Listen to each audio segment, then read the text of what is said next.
राजस्थान विधानसभा 2023 की रणभेरी पूरी तरह से बच चुकी है। कांग्रेस, भाजपा व माकपा सहित सभी पार्टियां पूरी तरह से मैदान में आ चुकी हैं। कुछ ही दिनों के बाद आचार संहिता लग जाएगी और विधानसभा चुनाव की पूरी तरह से घोषणा हो जाएंगी। हमारे साथ भारतीय जनता पार्टी के नेता तोड़ाराम जाखड़ मौजूद हैं, जिनसे हम बात करते हैं कि किस तरह से श्री डूंगरगढ़ का चुनावी समीकरण रहेगा। बताइए सर, किस तरह का चुनावी माहौल रहेगा? अभी जैसे आपने कहा भारतीय जनता पार्टी के नेता, तो मैं आपको एक तो ये अवगत करवा दूं कि अभी मेरे पास भारतीय किसान संघ का दायित्व है। तो अभी मैं राजनीति को लेकर पार्टी क्या कर रही है क्या नहीं कर रही है उस विषय पर, जब तक मेरे पास ये दायित्व है तब तक मैं उस विषय पर बात नहीं करूँगा। मैं बात करूँगा मात्र और मात्र किसान की।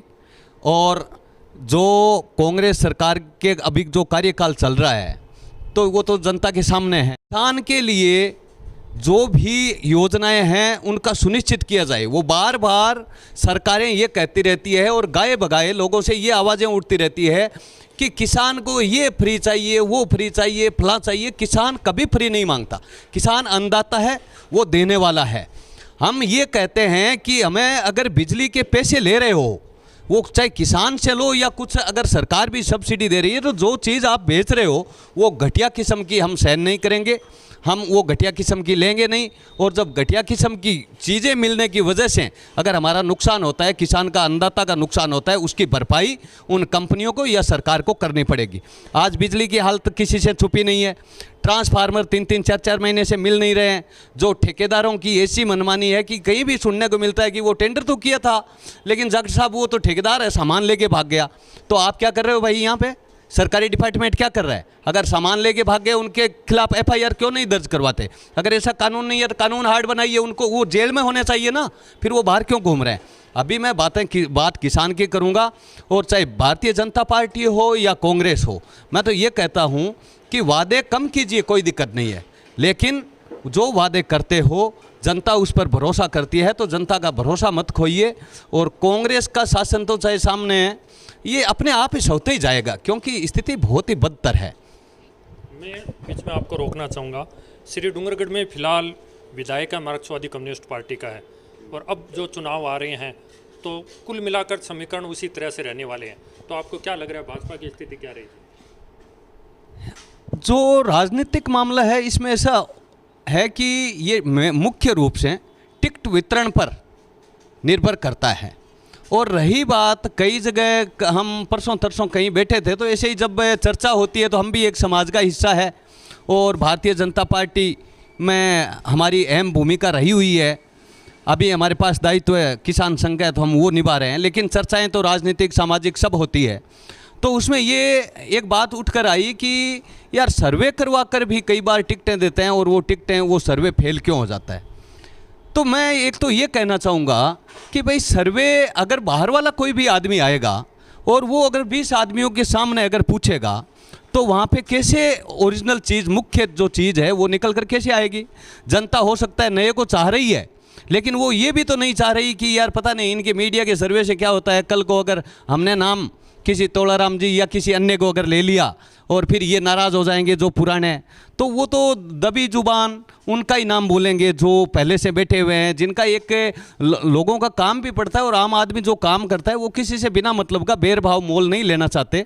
वो नेता से, ऐसी नेतागिरी से और दूर रहते हैं, और वो चुप रह जाते हैं, या फिर कहीं भी कुछ तो सर्वे होता कहाँ है बताओ? सर्वे तो गाँव के मौजूद लोग बताते हैं। डूंगरगढ़ में ये कहा जाता है कि बीजेपी पूरी तरह से बिखराव की ओर है, संगठित नहीं है, इसी वजह से पिछली बार हार का सामना करना पड़ा। नहीं, ऐसा देखो, अगर कोई बात करेगी भाई बीजेपी, अगर मैं पार्टियों की बात करूं तो कोई कहे कि बीजेपी अगर बिखराव पे है, तो कांग्रेस में कौन सा भाई एक जो डंका बजा दिया वो ही बजता है? वो तो जहां जब व्यक्ति काम करते हैं और काम करते करते कहीं न कहीं थोड़ा अति महत्वाकांक्षा हो जाते हैं, या फिर अपना मूल्यांकन नहीं करते हैं। हर विधायक तो आज हर कोई, अगर किसी को भी पूछ लो, अगर तहसील अध्यक्ष भी एक बार बना दिया जाए तो फिर वो विधायक का ही दावेदार होता है। वो ये कहता है कि अगला विधायक मैं ही हूँ और मैं ही रिलायबल हूँ। तो वो उनमें आपस में थोड़ी बहुत छोटी मोटी चीज़ें होती रहती है, लेकिन उनसे कोई बहुत ज़्यादा फर्क नहीं पड़ता। फर्क पड़ता है कि जनता जिसके पक्ष में जाती है या जिस पार्टी से नाराज़ होती है और दूसरी पार्टी के पक्ष में अगर उनका थोड़ा रहता है, फर्क उसका पड़ता है। फिर फर्क पड़ता है टिकट वितरण का। बाकी ये छोटी मोटी चीज़ें तो सब जगह ही चलती है, ये तो घर में ही चलती है। तो ये तो पार्टियाँ तो बहुत बड़ा परिवार है, तो इनसे कोई ज़्यादा फर्क नहीं पड़ता। कुछ दिन पहले गोविंद सिंह डोटासरा का श्री डूंगरगढ़ में कार्यक्रम हुआ था। जिस तरह से कांग्रेस मजबूत स्थिति में दिखाई दे रही है, लेकिन बीजेपी पूरी तरह से चुनावी मोड में नहीं। अभी मैंने आपको पहले एक बात कही थी कि भाई जनता किसी से कोई ज़्यादा भेदभाव नहीं रखना चाहते, वो सब कोई राजी रखना चाहते हैं। क्योंकि उनको तो काम करना है, उनको क्या मतलब है।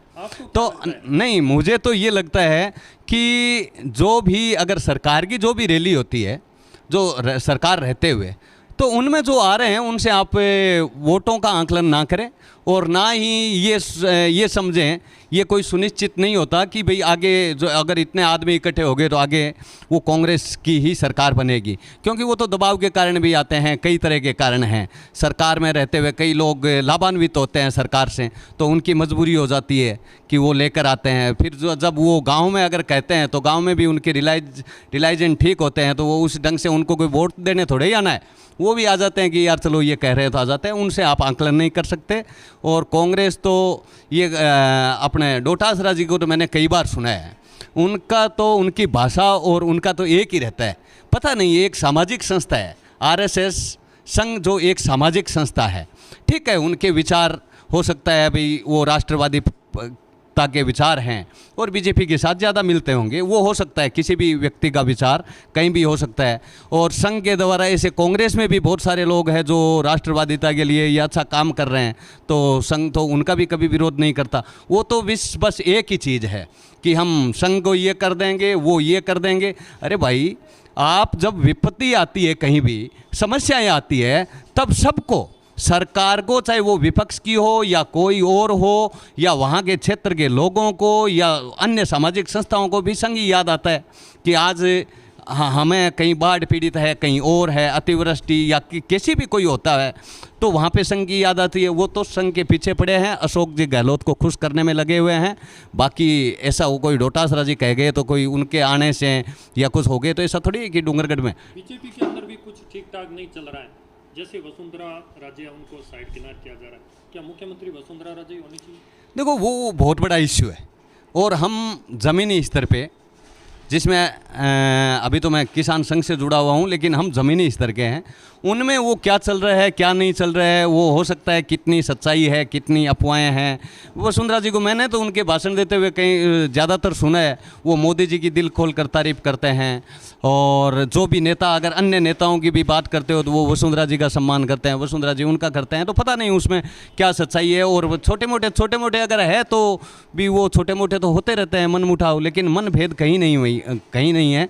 और मुझे ऐसा नहीं लगता ये, अगर कांग्रेस को ये एक जाजम पर, जो कांग्रेस की तरह तो कभी किसी भारतीय जनता पार्टी के, मैं अब मैं एक बात करता हूँ आम आदमी की तरह, तो भारतीय जनता पार्टी मैंने ऐसे तो कभी नहीं देखे जो मुख्यमंत्री को खुले आम गाली दे, या एक मंत्री मुख्यमंत्री पर घोटालों का ये लांछन लगाए। एक समकक्ष उप मुख्यमंत्री जो खुलकर पार्टी का विरोध करे, पार्टी को पलटने में, सरकार को पलटने में आ जाए, तो ऐसा है क्या बीजेपी में कहीं? उनको अगर वो भी जम सकते हैं तो बीजेपी में ऐसी कोई बात ही नहीं है। मेरा अंतिम सवाल, क्या तोड़ाराम जाखड़ राजनीति से दूर हो चुके हैं? राजनीति से दूर कैसे हूँ? क्यों, ये मेरा अधिकार है। राजनीति से दूर मैं बिल्कुल भी नहीं हूँ। मेरे ऊपर से जो भी हमारे संगठन का जो आदेश होगा, और अगर जनता अगर मुझे चाह रही है तो सबका आदेश भी हो जाएगा, संगठन का भी हो जाएगा। और हम सक्रिय हैं, जनता की सेवा में तत्पर है। जो जनता चाहेगी वो आवाज़ पहुंचेगी आगे, और फिर उस आवाज़ के आधार पर संगठन मुझे आदेश देंगे, उस आदेश के लिए मैं तैयार हूं।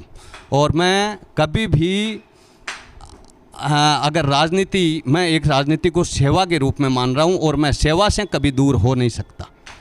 जी बिल्कुल, राजनीति को सेवा लेकर चलने वाले ये थे हमारे साथ किसान संगठन से जुड़े हुए भारतीय जनता पार्टी के नेता तोड़ाराम जाखड़। वीडियो जर्नलिस्ट रंजीत पारिक के साथ कैलाश राजपुरोहित, न्यूज़ 7 नेटवर्क, बीकानेर।